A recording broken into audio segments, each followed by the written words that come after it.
What if someone told you that there is over 18 million abandoned properties in the United States alone? Would you believe it? The rapid decline is often attributed to the deindustrialization of America. All that remains are abandoned buildings. These buildings are often characterized as the blight to the community. It has created a subculture known as urban exploration. Urban exploration is the exploration of abandoned man-made structures. These explorers go where others don't dare to tread in the abandoned factories, churches, and caverns, among other forgotten properties. Although it may be considered trespassing by some, the unspoken rule of urban exploration is to take only photographs and leave only footprints. We've had the pleasure to cross paths with Dan Laroe, an urban explorer from northeastern United States, and he's decided to take us on his journey. Dan has been an urban explorer for over a decade now. His run-in with the phenomena occurred when he found graffitied artwork around Albany, New York. Now, the curiosity of exploring the unknown is what keeps him dedicated to this hobby. Once you do it once, you just want to keep doing it and keep doing it and keep doing it. And there's always something new. There's always some other place you can go. There's always some other view that you're going to get that no one else is going to have. So why not experience it if you can? It costs you $0 to go out and enjoy things that no one else seems to even know is there. I spend a lot of time surrounded by thousands of people doing my jobs, so when I can, it's good to just be somewhere where no one else is. Each one of the trips that we went on, I had favorite moments for all of them. You know, everything was, they were all different in their own ways. And like the church was really cool because that's like one of my favorite places to go. And it's in the middle of downtown Albany. You know what I mean? You could see it for miles around. The steeple's huge. And you know, it's got to be pretty popular. And now it's locked up again. But I was glad that we got to get in there. And I got, you know, I'm super happy that I get to show people that stuff. Get to show somebody else who you would never even know. And the best part about that place was the door was just unlocked. You could just walk right up, open it up, slide right on in, and go and look at a place that, dude, it's just really falling apart, not in great shape. But then we, dude, the Fort Orange paper mill was super fun, just because Frankie took an amazing picture of me that I really like and is still on my profile for my Facebook page, because I really like that picture. And that was like, just that whole, the one room that was black, and just had the hole in the roof. I mean, it was perfect. It was it's like one of my favorite rooms I've ever seen. And then the cops being there, that was a lot of fun. Who doesn't like that?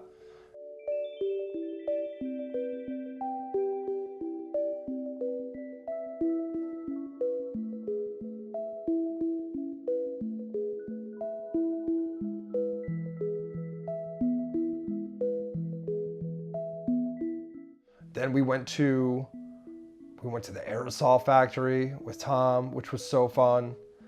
And that place was so beautiful. And I still want to bring my car in there. Like, I still have like thoughts of just being able to do that. People go down to New York City and they'll spend $70-something to go into MoMA. And you could just park at a Lowe's and walk into that place and you're gonna see just as much art by just as many different artists from all over the world. A lot of the buildings have a limited time that you could be in them. I think once you get past, a lot of them have some nosy neighbors. A lot of these places do, because they're worried about vandalism and stuff going wrong and people setting fires. And that happens to a lot of these places. And it's, you know, you could definitely tell when you've overstayed your welcome. If a couple cars come cruising by too many times, you know, you just get that feeling when you're like, I think it's time we better be moving on. And me and Frankie went to one of the coolest resorts down in the Catskills in the old Borscht Belt, and scoped it out real quick, and we had a good time. And Frankie dropped his microphone, and we had to go back in there, and it was sketchy as anything, because then you're pushing the limits.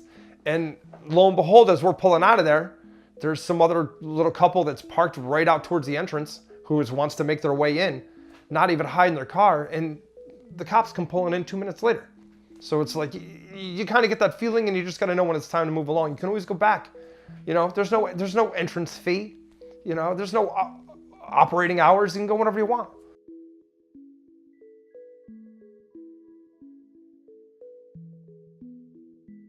I think one of my favorite things about about urban exploring and having all the social media contacts is all the people that I have met and the friends that I made.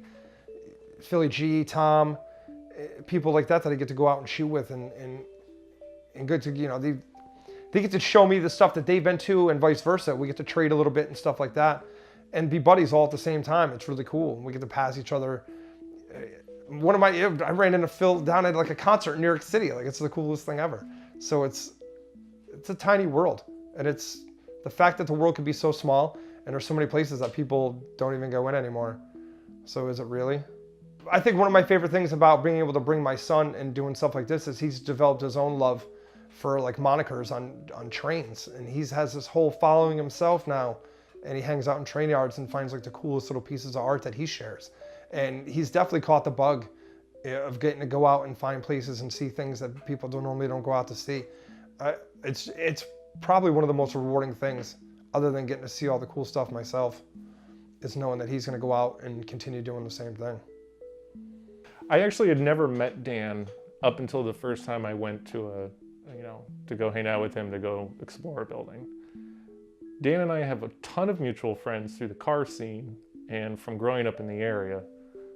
The thing about this area is that it's kind of small, even though it's a larger metropolitan area. Everyone you know knows somebody else who knows that person. So Dan and I have been in the same circles for many years. In fact, I can go back to the Rotterdam skate park, which is, I mean, we're going back almost 25 years now, where him and his buddies used to hang out, and me and my friends would go there to skate. So we would always kind of be in the same types of places.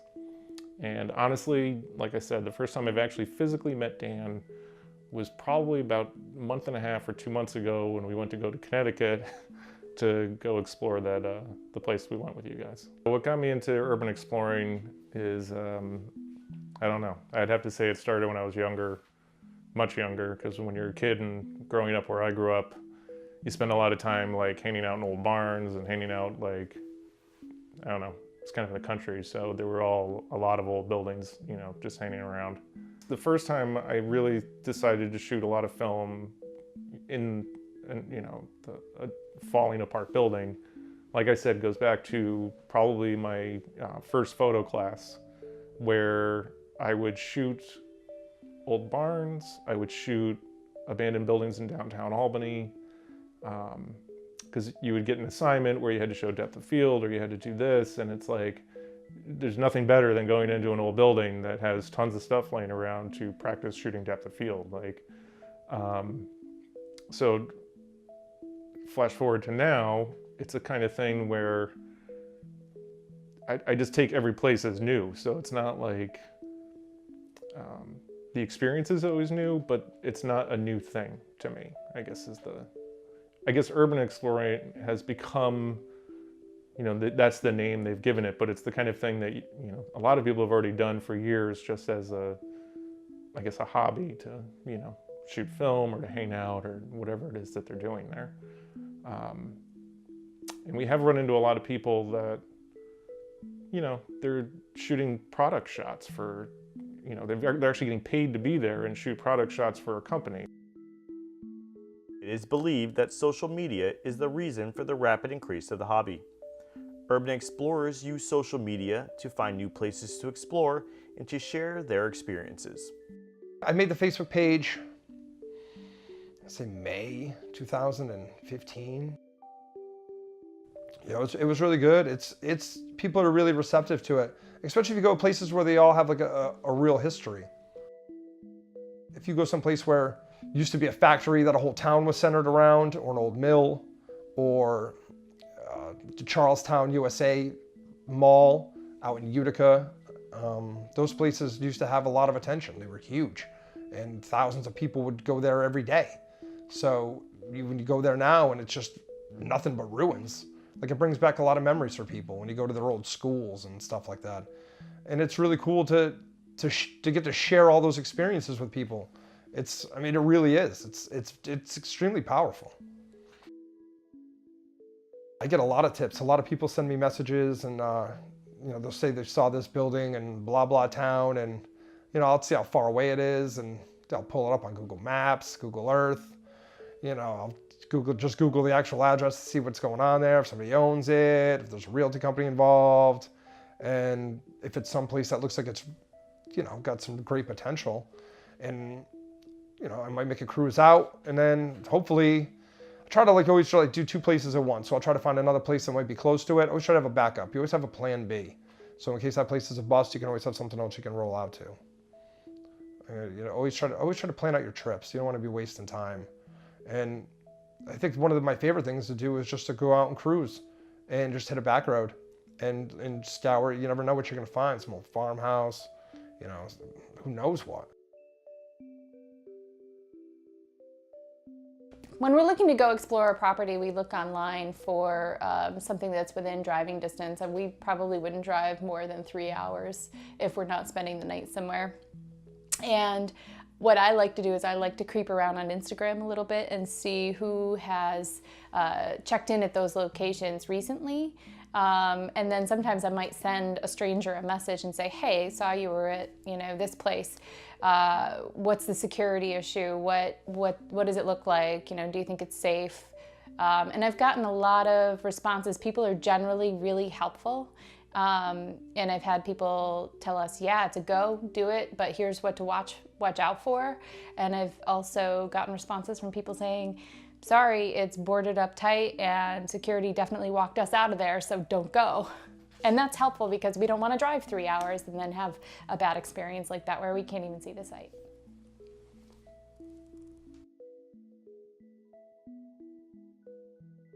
Checking out Google Maps is the best. Google Earth is the best, shows you the best way to park, best access, probably the best way to get into the building. I mean, the internet is huge. The internet is huge. Using Instagram to search out other places, see if anybody's still been to that place, if it's still accessible. If it wasn't for social media, it'd be a lot of just driving around and just a lot of looking, which isn't bad. I mean, I'm spending my time, it's like a 50-50 split. I mean, I'd much rather just be able to hop in the car and go cruise than to just have people feed me things all day long. I mean, at that point, I'm just going to other places where they've already been, and that's not fun at all. So I'd much rather explore. With urban exploration comes many health concerns, including unstable and unsafe structures, harmful chemicals and substances, and stray voltage. Before we go into a site, I try to cover up. I'll wear, it doesn't matter how hot it is, I'll wear a hoodie. I'll wear a couple shirts underneath, jeans, long jeans, socks, and old crappy sneakers that, you know, I can throw in the washer or even throw away if I have to. I take a bandana that I can tie around my face so that I'm not breathing in so much dust. And I like to put something on my head so that I'm not getting stuff in my hair. So I kind of go in completely covered if I can. Sometimes I don't remember. So really when I'm going into a place, I look for safety concerns. You know, obviously I look for people who don't want us there. We, you know, look to see if there are cameras or, you know, fresh no trespassing signs or freshly boarded up windows. I mean, those are signs that somebody is really taking care of or looking after the property, so I might be on my guard a little bit more.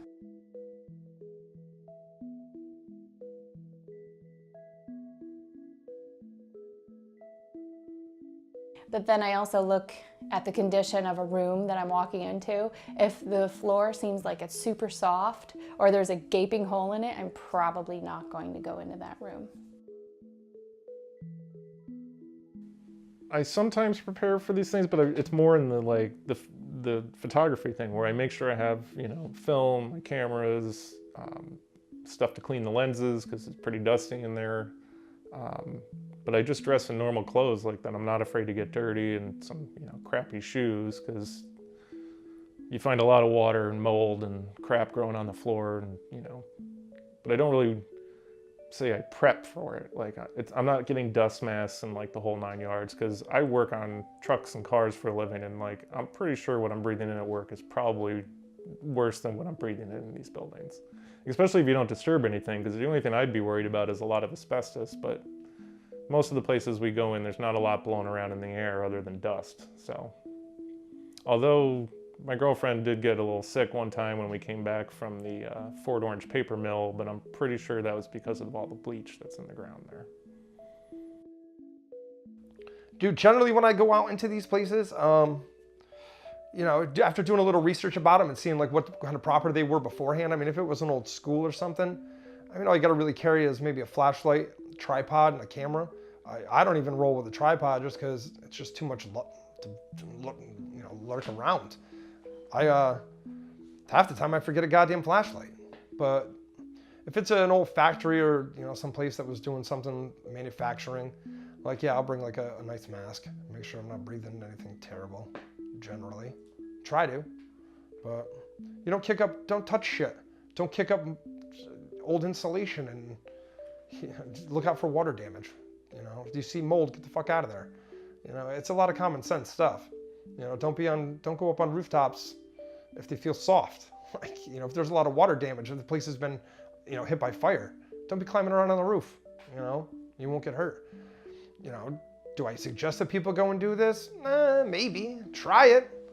You know, some people might like it. Some people might not.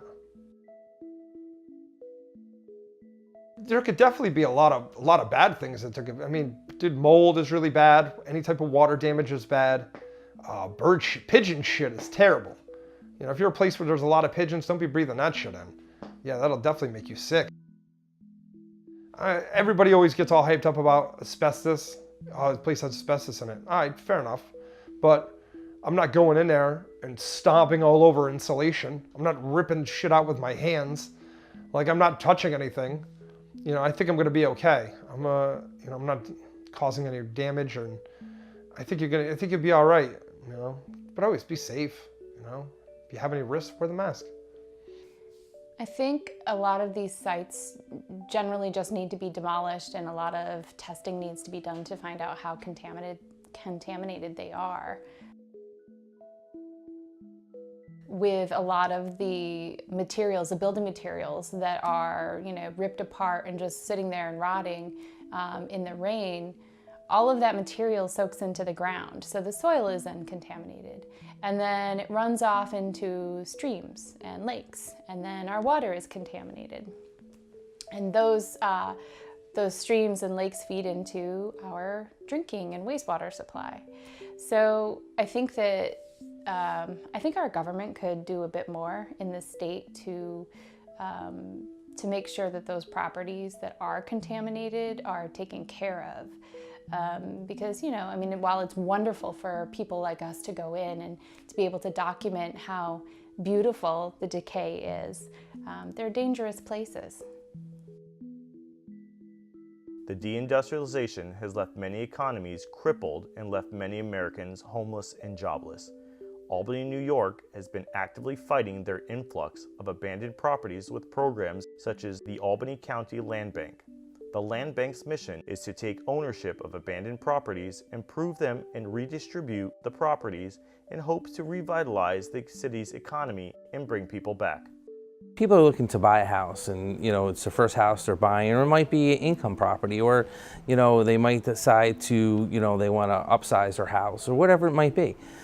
They go through a neighborhood and they see that these houses are decay, boarded up. Porches are falling off, you know, the grass is overgrown, the sidewalks popped up. So they keep moving, because who wants to move in that neighborhood? And when you look at blight and what has happened with blight in Albany County, as people leave the city of Albany, is because of neighborhoods like that. People moved on and no one moved in. So it affects the economy in a variety of ways, because without people living there, first and foremost, well, the little stores, the mom and pop's businesses, we like to call them on Central Avenue, where they used to call them the taxpayers, where they owned the business on the first floor and they lived in apartments above it. Well, there's no businesses because no one's there to shop in their little corner stores, or, you know, if they might have like a little dress shop or whatever it might be, there's no one there in the neighborhood. Or the restaurant that's like 5 blocks down the street ends up closing because there's no one there walking in that community. So it does affect in a variety of ways, because you could say it affects sales tax. Or I could just say, at the end of the day, it just affects the quality of life in that neighborhood. And that's what it's about, the quality of life. The city of Albany at any given time has the most amount of properties that are abandoned, upwards of 600 at a time to 900 at an all-time high. So back in 2014, and actually it started before that, in 2013, we decided we needed a land bank. And Attorney General at the time, Eric Schneiderman, decided that he was going to do land banks throughout the state of New York, and we wanted to get it right. So there was a couple stumbling blocks along the way, a couple hurdles we had to get over. People had different visions, and you know, to me, it's always the end result, how it works at the end of the day. And our land bank right now is one of the most successful in the state of New York. Not only do we get money from the Attorney General, Eric Schneiderman, but we also, Albany County, and with a partnership with the Albany County Legislature in my office, we invested $1.7 million into the Albany County Land Bank, which does a variety of things. It gives them that foundation to kind of speak of, to build off of. Because, you know, what they do is they get these houses, they try to auction them off first to see if anyone wants to buy them and make sure the person that's buying them has a vision for that property. You know, and what happens is you get a lot of people downstate New York will see a property for sale up here and they'll just buy it. Well, then they sit on it, and it just sits there and decays. They might pay the taxes on it, and people think it's abandoned. Well, someone's paying the taxes on it, and if they pay for a couple years and then they decide not to, it would take up to 4 years for us to do a foreclosure on that property. So that property could look that way for 8 years. Well, who's going to buy the house next to it, or 5 houses down? Because you don't want people to come to see you, or you don't want to go home after working all day and look at abandoned buildings. So this is something we had to address, and with the Albany County Land Bank, when you go to buy a piece of property, you have to submit a plan of what you're going to do with it.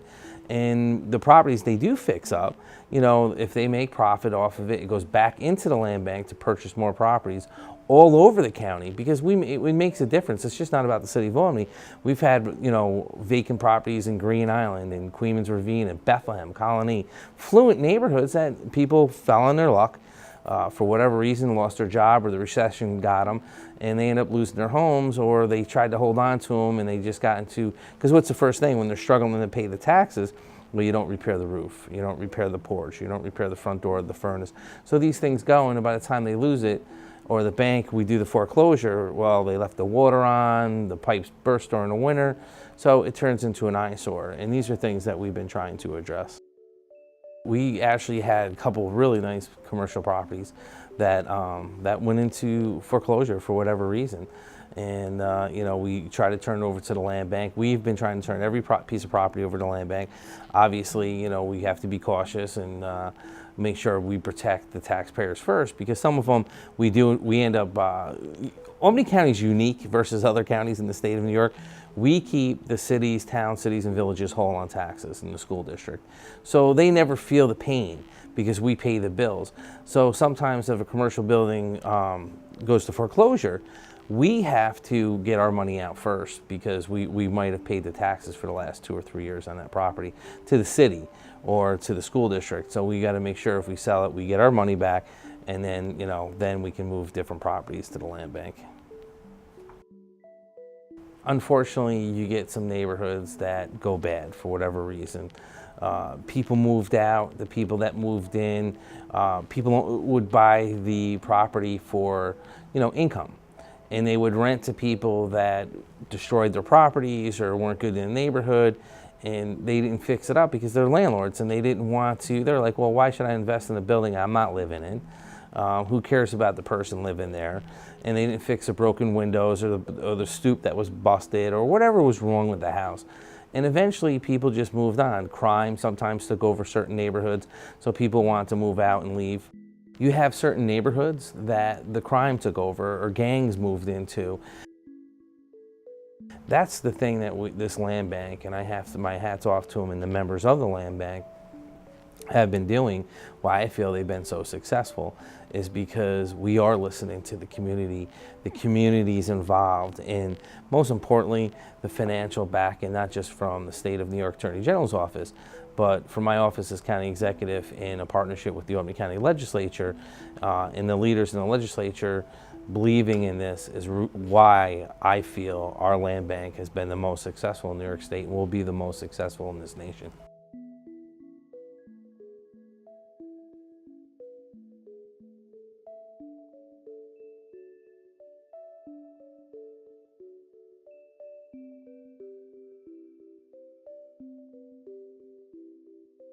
When you think of something like an old school or like an old factory, and basically that's what they use a lot nowadays, and it's the repurposing of those, turning them into apartment buildings is probably one of the most popular things that they do. And it's also one of my favorite things that they do. They usually save a lot of the furnishings in the building had, a lot of the brick walls and all that stuff, some of the original windows, stairs. I've seen schools that have been redone where they still have they would still leave in a row of lockers. Like that's really cool stuff to see. And I'd much rather see things repurposed than just left to rot away though. You know, and I get it that it's really cool that all those guys find that spot and they'll go and they'll tag it all up and you'll get to see all that really great art. But, you know, as far as what more is that building ever going to be? No one's ever going to go in there and think it's going to be anything more than, that's the way that that's what's wrong with some of these properties.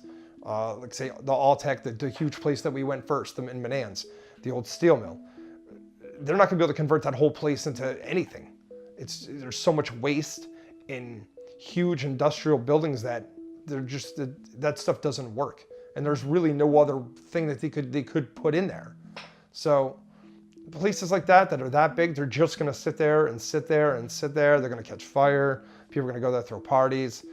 Nothing positive is ever going to really come from that. Now, some places though they will, and you know, those are the ones that I guess you'd have to focus your attention on. But that requires a whole other company coming in and buying that building and doing all that work. That costs millions of dollars. And most communities don't have that kind of cash to do on their own. So they're going to board it up and they're going to pay as little as they have to keep whatever water from bursting and whatever minimal electricity they have to have on for heat. But other than that, that's all it's ever going to be. I mean, just local ruins. The problem is a lot of times with these buildings, nothing can be done with them because they're either filled with toxic substances or the building's so falling apart that it needs to be torn down. The economics of it, I mean, America is built on, you know, tear it down, build it new, you know, nothing old is really saved anymore. And what is old is usually left to rot.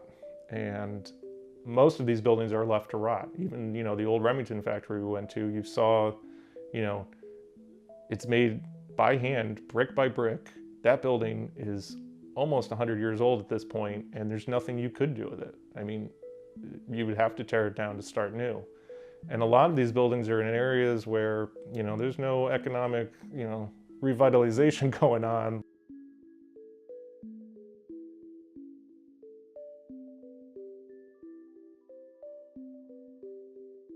I think if they wanted to repurpose the buildings, they would have to get, I mean, they'd have to get investors to find a purpose for the building or tear it down. Because like I said, a lot of the buildings we've been in just could not be repurposed. They would have to be torn down, sold for scrap. I find it funny that a whole neighborhood would get together and, you know, tear a building down just because they don't like the way it looks. But I mean, I understand it completely. I just feel bad for poorer communities where most of these buildings end up being, that they have no way to get rid of these things. And they get torn down, you know, piece by piece after, you know, I mean, the Remington building's been being torn apart for almost 10 years now, and the building still, I'd say 30% of it's still there, and it looks like hell. And the neighborhood around it's not exactly the best, and they definitely don't have the means to get the building to go away. I don't see urban exploring going anywhere but where it may be right now. It's a niche little hobby. Some people really enjoy the pictures and stuff, but not so many people are all that into it. Until they see places that do get renovated and repurposed, when people realize the potential of what there is. I mean, but that's really what it takes. You got to shine a lot of light onto something before people really will put anything behind it. The properties themselves for local communities are nothing but a nuisance in the long run. It's, you know, for the cops to have to go out there and deal with people like myself, you know, it's just a pain in their ass. You know, I'm sure they would just want it to stop. Graffiti is never going to stop. It's been going on for years and years and years. So, and I hope it doesn't stop because I enjoy seeing it. I'm a big fan. Can these buildings be successfully repurposed, or will nature overtake these deserted buildings? Only time will tell, but one thing is certain: these explorers won't be stopping anytime soon.